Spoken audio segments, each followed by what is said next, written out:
babivuze nitwa Ladouce. As it was spoken, my name is Ladouce. Ndashima Imana yuko ndi hano uyu munsi. So I thank God that I'm available here today. Kubatanzi nuko hari hashize igihe kirekire ntari hano. To those who don't know me, it has been a long time without appearing here. Nuko nari naragiye kwiga. I was to the school. Reka dusome muri Luka 8:22. Let us read in the book of Luke chapter 8 verse 22.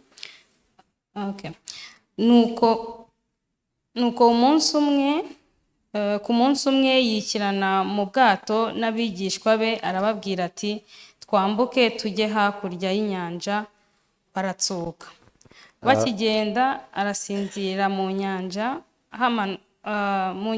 hamanuka umuyaga urimo ishuheri, ubwato bugenda kurengerwa n'amazi bajya mu kaga. Baraza baramukangura bati databuja turapfuye. Akangutse acyaha umuyaga n'amazi yihindurije birahosha haba ituze. Turageza aho ngaho. We shall read up to verse 24. Ndashima Imana yuko nakiriye agakiza. I thank God that I received the salvation. Kuko ndibuka muri 2013 niho nabashije kuza hano binyuze muri IYF aho habaga hari itorero. I remember I came to this place first in the year 2013 through the traditional dance team of IYF. Nanjye nabanje kumva ari ibintu bitangaje, numva mbihakana ko ari antikristo yadutse. So I also started against the message, saying that this is antichrist. Kuko ari ibintu byari biri different y'ibyo twigishijwe ubuzima bwacu bwose. Because the message was totally different from the messages we received the entire life of ours. Ariko bikantangaza ukuntu bari kubisoma muri Bibiliya kandi koko nanjye ntarigeze wenda nanayifata ngo mvuge ngo ndayize yose. Byashe kubahakanya. I was surprised because they preached based on the Bible and I didn't get the chance to read the whole Bible. Ariko ndashima Imana ko yazanye urwo rujijo kugira ngo mbashe kuza kwa attendinga conference yabaga mu kwa gatatu. So but I thank God that due to the confusion I was able to attend the conference which used to happen in the month of March. Bityo mbasha gusobanukirwa nanjye nakira umwami Yesu umukiza wanjye. And that March conference I was clear, then I received the Jesus as the savior of my life. Nkuko muri Bibiliya havuga yuko hahirwa abo ibicumuro byabo byababariwe ndetse ikabikavaringa kabihanagura. As the Bible says that blessed those whose their lawless deeds are forgiven and their sins are covered. Rero njya ku ishuri nahuye nabwo n'ibigeragezo byinshi. And the period of my studies I faced a lot of challenges and difficulties. Nkuko muri Bible Yesu atwereka yuko ishami usanga ryaciwe ku giti. As the Bible says that the branches are cut from the tree. Usanga rwose ryuma ntago rishisha ko nta mazi ribona ryavuye ku giti. These branches become dry because they are no longer receiving the water from the tree. Nanjye rero kuba ntari hano ngo nge nza guterana ku cyumweru nubwo hari urubuga wasangaga kenshi ntanakurikiranye. The same way lacking the services like this, even if there was a group chat, I couldn't get the chance to follow. Bityo nahura n'ibibazo ugasanga nagwe mu kaga cyangwa ndiganyira cyangwa biri kumbabaza cyane. That's how when I faced some problems I could live in the sorrow because I had no way. Gusa ndashima Imana yuko mfite mama nawe wakiriye agakiza. In addition, I'm thankful to God that my mom received the salvation. Bityo akabasha kunkomerezesha ijambo ry'Imana kuko we ari ku isoko aho yakira ijambo ry'Imana. So she used to comfort me with the word of God because she has been receiving from the source.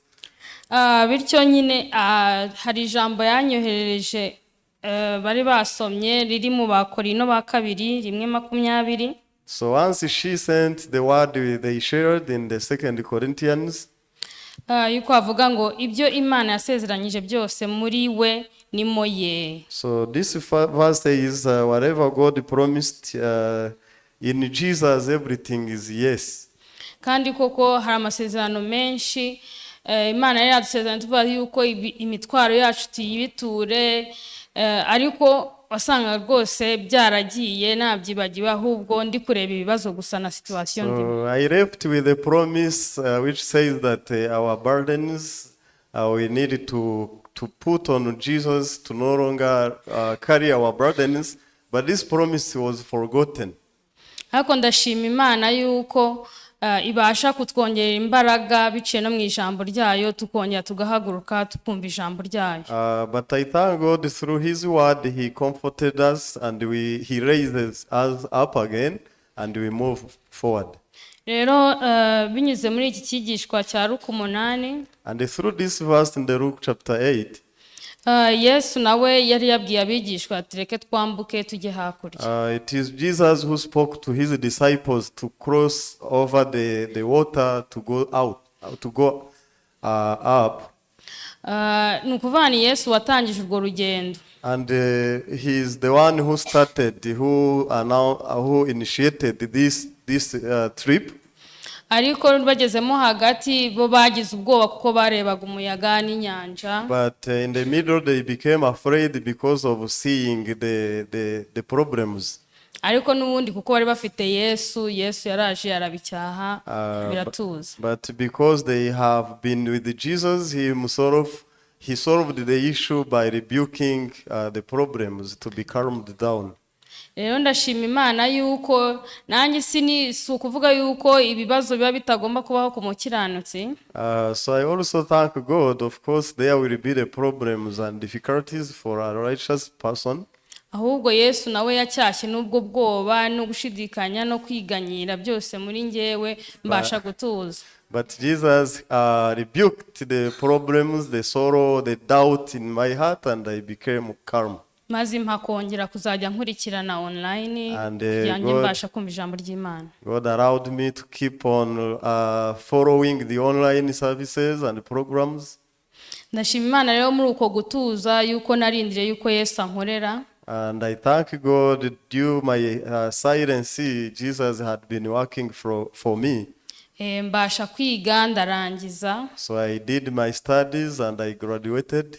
Ibasha no kumpa akazi. And God gave me the job as well. Ntabwo byari byoroshye pe nanjye nabonaga bigoye. So it was not an easy situation, it was very difficult. Ariko ndashima Imana ko yampaye ijambo ryayo nk'uko bivuga yuko muri we byose yasezeranyije ni yego. But I thank God who gave me his word, because in whatever God promised everything is yes. Ahubwo ni ntuze nsinzire nk'uko nawe yasinziriye mu bwato we azajya abikora. So and then I need to let Jesus be to control everything. Ndashima Imana ko yampaye uwo mutima. I thank God for this kind of a heart he gave me. Nkaba naragarutse amahoro nkabona nabi wacu bari amahoro. I came back safely and I met you, my people, living in a very good way. Imana ishimwe cyane kandi yabwicyubahiro. I thank God, may God be glorified. Murakoze. Thank you.